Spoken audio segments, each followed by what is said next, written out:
अस्सलाम वालेकुम फ्रेंड्स, एटेनन देखो सुनो जानो में खुश आमदीद। फ्रेंड्स, किसी कंट्री की कामयाबी के लिए क्या ज़रूरी है? किसी भी कामयाब कंट्री के दो अहम अज्जा इसके शहरियों की सेहत और खुशी हैं। कोई कंट्री दौलतमंद और ताकतवर हो सकता है, लेकिन अगर इसके शहरी मुख्तसर या नाखुश ज़िंदगी गुजारें तो क्या वो वाकई कामयाब है? दौलत सिर्फ इसी वक्त अहम है जब तक ये ज़्यादा से ज़्यादा फलाह व बहबूद की हौसला अफजाई करती है।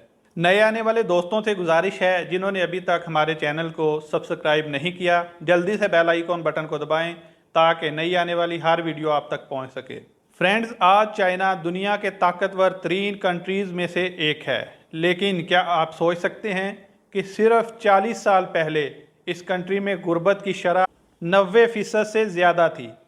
गुर्बत और अफलास ने कंट्री को बदहाल कर दिया था, लेकिन अगले 30 सालों में हमने इतनी बड़ी तब्दीली देखी कि गरीब और फाकाकश कंट्री इस हद तक पहुंच गया।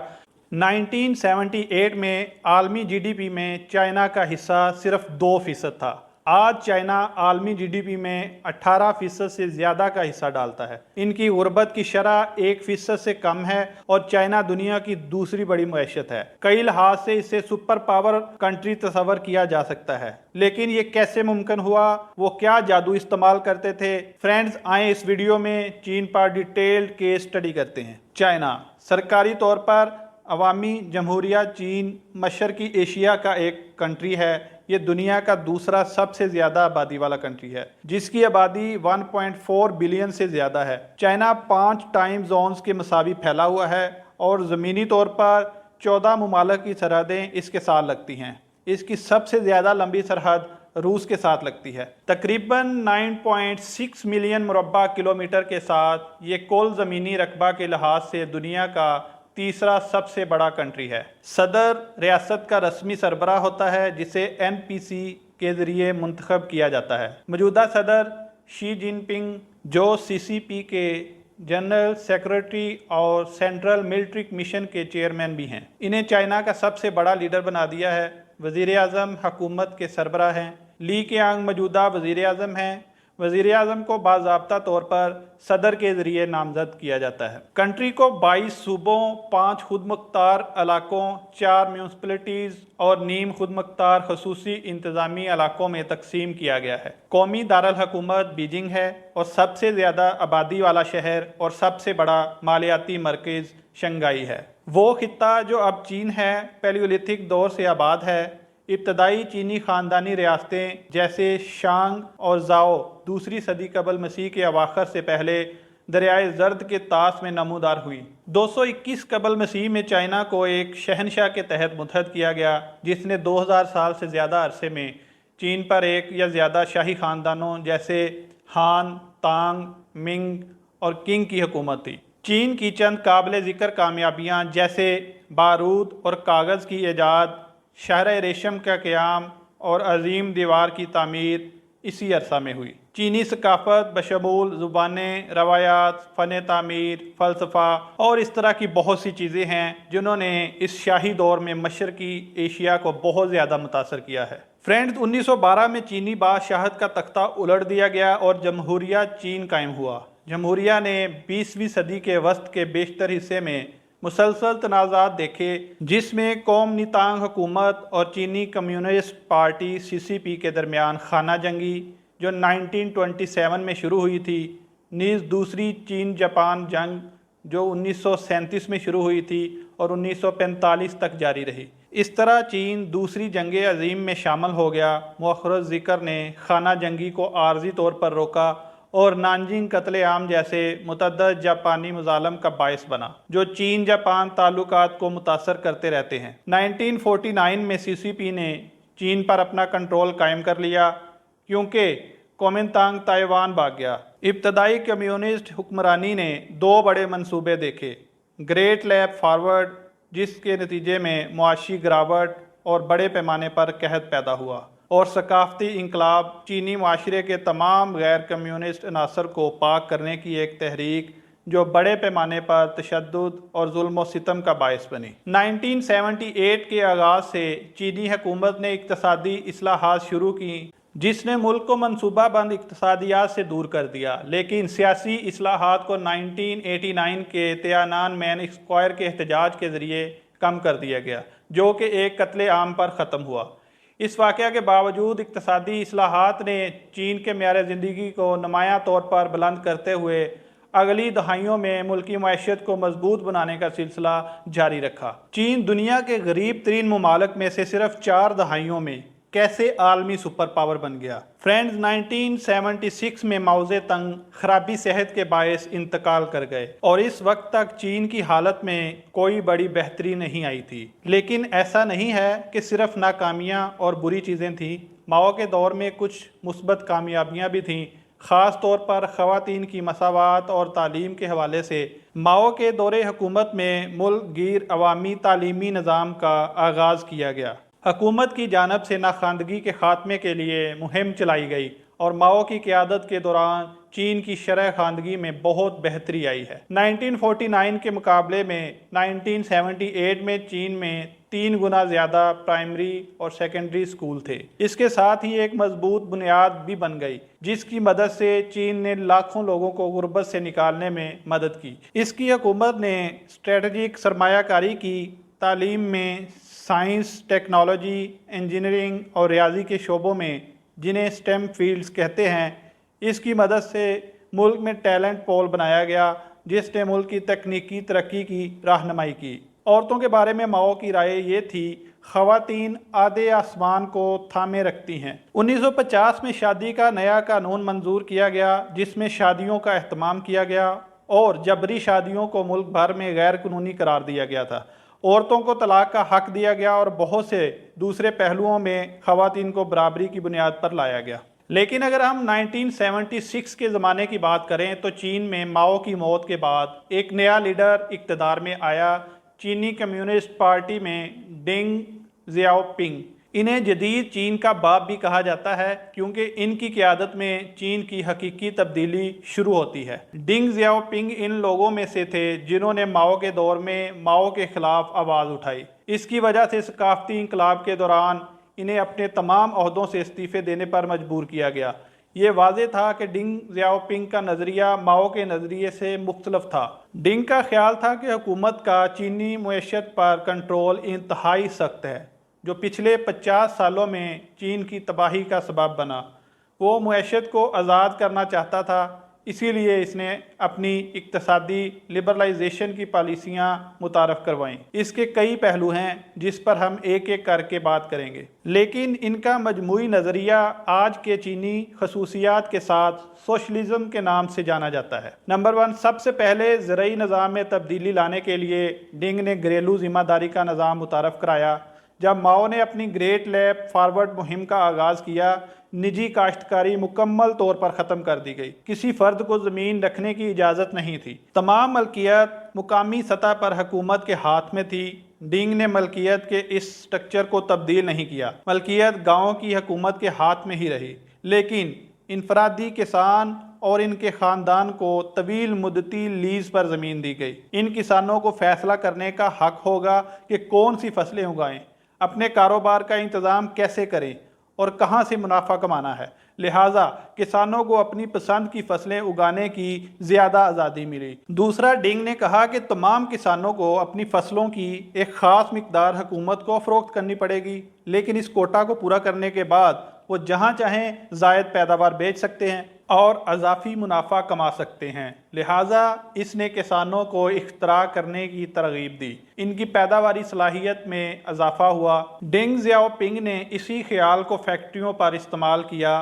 फैक्ट्री मैनेजर की जिम्मेदारी का निज़ाम मुतारफ़ करवाया गया। माओ की क़यादत के दौरान चीन में सनती कारखानों का इंतज़ाम करने की जिम्मेदारी कम्युनिस्ट पार्टी के अरकान को दी गई थी।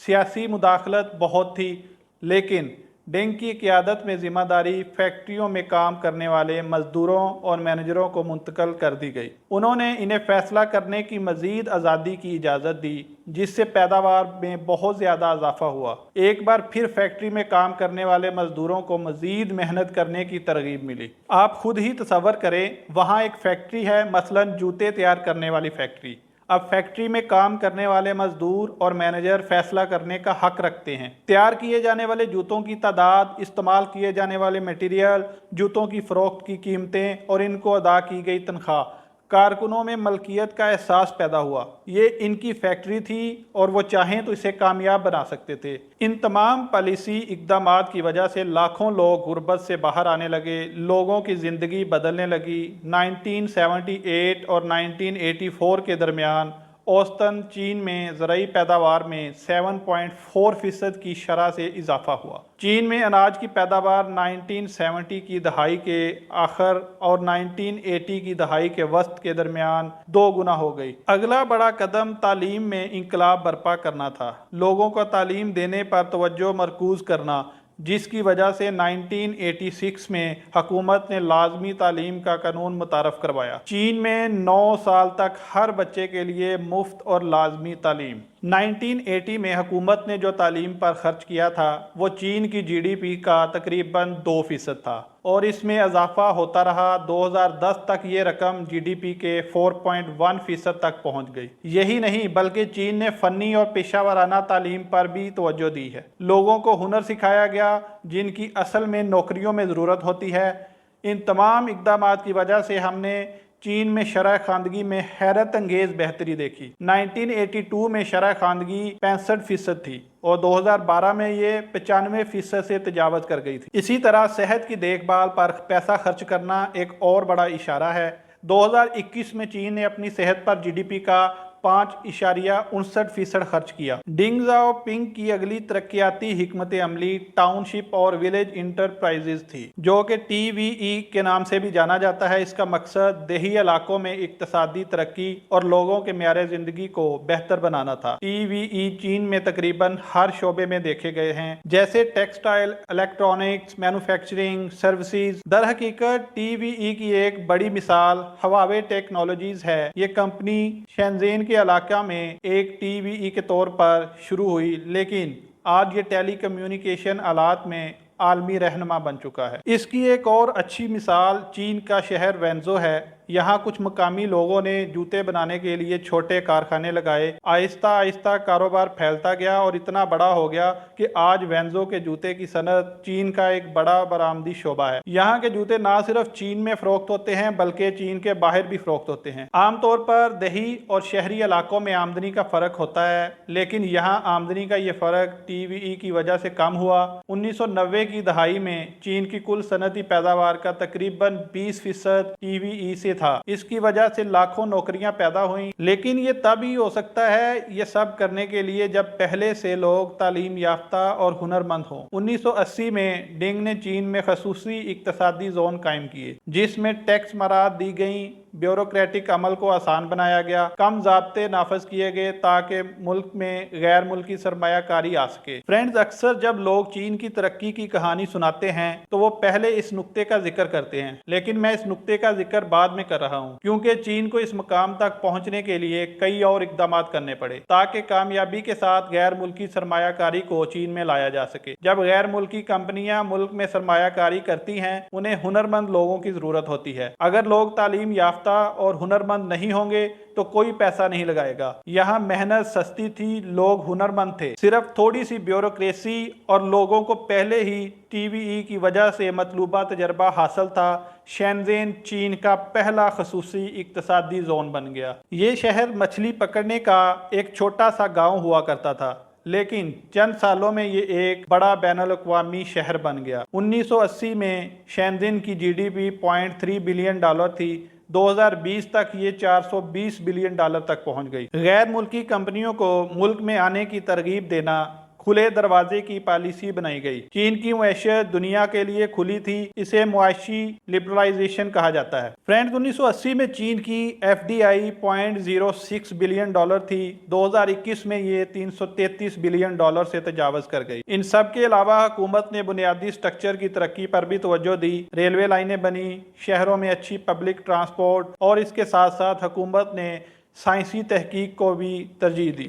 डिंग ने 8 लाख से ज़्यादा चीनी मुहक्किकीन के लिए क्रैश ट्रेनिंग प्रोग्राम मुतारफ कराया। तवानाई की पैदावार, computer, optics, space technology, physics और जेनेटिक्स के तरजीही शोबे बनाए गए।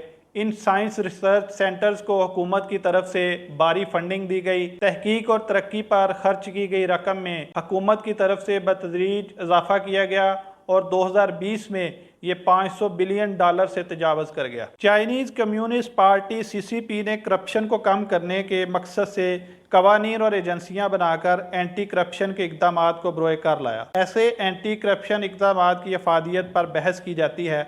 2004 में CCP ने कारोबार और इंटरप्राइज में ओहदा संभालने वाले अहलकारों पर सख्त ज़ाब्ते वज़ा किए थे। Central commission for discipline inspection और चीनी कम्युनिस्ट पार्टी के ऑर्गेनाइजेशन डिपार्टमेंट ने एक मुश्तरका सर्कुलर जारी किया जिसमें तमाम सतहों पर CCP कमेटियों, हुकूमतों और मुतलका महकमों को हदायत की गई कि वो पार्टी और सरकारी ओहदेदारों को इंटरप्राइजेज में एक साथ ओहदों पर काम करने की मंजूरी ना दें। सरकारी एहलकारों की गैर कानूनी अफजूदगी से मुतल्लक कानून 395 भी नाफज किया गया। हम डिंग जियाओपिंग से सीखते हैं कि इस्लाहात कैसे लाई जाती हैं। ये एक तदरीजी अमल है जिसका मुकम्मल जायज़ा लेने के बाद किया जाना चाहिए। चीन ने 2019 में 65.7 मिलियन इनबाउंड बैनुल-अक़वामी विजिटर्स हासिल किए और 2018 में दुनिया का चौथा सबसे ज़्यादा विजिटेड कंट्री था। फ्रेंड्स, अगर आपको आज की हमारी वीडियो पसंद आई है तो वीडियो को लाइक और शेयर ज़रूर करें और हमारे चैनल को सब्सक्राइब करें ताकि नई आने वाली हर वीडियो आप तक पहुंच सके। कमेंट्स में अपनी कीमती राय का इज़हार ज़रूर कीजिएगा। फ्रेंड्स, अपना ख्याल रखिएगा। अल्लाह हाफिज़।